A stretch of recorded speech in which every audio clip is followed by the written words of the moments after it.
Hi mga kakwentong gabi!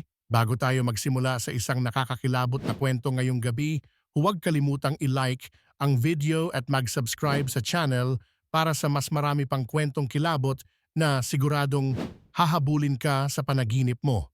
Handa ka na ba? Tara simulan na natin ang kwento. Hindi ko makakalimutan ang taong yon. 11 taong gulang ako nang mangyari ito. Sa isang baryong hindi na halos dinadaanan ng tao, may isang kumbento, luma, tahimik at tinatawag ng mga matatanda na sumpa. Ang kumbento ay may isa na lang na naninirahan, si Madre Benita.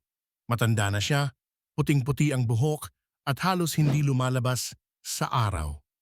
Sabi ng iba, hindi na siya tao, kundi nilalang na nakakulong sa anyo ng madre. Pero ako ang batang sumubok sumilip sa kanyang mundo. Isang gabi, napadaan ako malapit sa kumbento habang naghahanap ng nawawala naming manok. Biglang bumukas ang bintana sa ikalawang palapag at doon nakita ko ang anino ng madre. Pero may kakaiba. Ang leeg niya'y tila sobrang haba, ang mga kamay niya'y baluktot at sa isang iglap, tumitig siya direkta sa akin. At ngumiti siya, ngiting hindi banal, ngiting parang may gusto siyang kunin mula sa akin. Kinabukasan, tinanong ko si Lola tungkol kay Madre Benita. Lola, huwag mong gagalawin ang kumbento. Hindi mo ba alam? Iyan ang simbahan ng mga sinumpang kaluluwa. Ako? Bakit po? Ano pong nangyari? Lola, dati silang walo silang madre na nagkulong doon para sa panata. Pero isang gabi, may nakita silang nilalang sa kagubatan at isa-isa silang nawala. Lola, si Benita lang ang naiwan. Hindi namin alam kung siya'y biktima o siya na ang nilalang. Pinilit kong hindi makialam. Pero gabi-gabi, may naririnig akong boses galing sa kumbento, pag-iyak, pagdasal, at minsan parang may tumatawa. Isang gabi, sumama ako kay Tomas, pinsan kong mas matapang. Nagtago kami sa mga damuhan sa labas ng kumbento. Dumating ang 12:00. Binigyan niya ako ng flashlight. Bumukas ang pintuan ng kumbento at lumabas si Madre Benita. May dala siyang kandila at sako. Sinundan namin siya. Dinala niya ang sako sa likod ng kumbento, sa may balon. Tapos, dahan-dahan niya itong ibinaba. Nang tumahimik ang lahat, lumapit kami. Pagtingin namin sa loob ng balon, may mga butong puti, may bungo, at isang rosaryo na may dugo.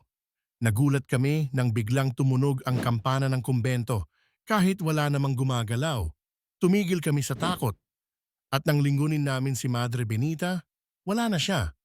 Pero nang bumalik kami sa bahay, sa may salamin sa kusina, doon ko siya muling nakita, nakatayo sa likod ko, nakangiti at dumudugo ang mata. Kinabukasan, sa takot, kinausap namin si Kapitan. Pinuntahan nila ang kumbento, pero wala na si Madre Benita. Walang tao, walang gamit. At ang pinakakakaiba, ang balon ay wala na rin. Walang bakas na may balon doon kahit kailan. Pero may iniwang sulat sa altar. Ang mga panata ay hindi basta nalilimot. Sa oras ng gabi, bumabalik ang tunay na anyo. At sa huling bahagi ng sulat, may tatak ng dugo at isang lumang larawan. 8 silang madre sa litrato at sa likod may pangalan ng bawat isa. Ngunit sa ilalim, may nakasulat na ang ikawalo ay hindi madre. Hanggang ngayon, hindi na muli nakita si Madre Benita. Pero tuwing Semana Santa, sa hating gabi, may naririnig pa ring kampana mula din sa kumbento kahit wasak na ito. At minsan, may nagsasabing may matandang madre na nagpapakita sa mga bata, nakangiti, may hawak na rosaryo, at may mahabang-mahabang leeg. Hindi lahat ng banal ay ligtas, at hindi lahat ng katahimikan ay kapayapaan. Minsan, sa panatanan ng pananampalataya, may kaluluwang nakakalimutang lumaya.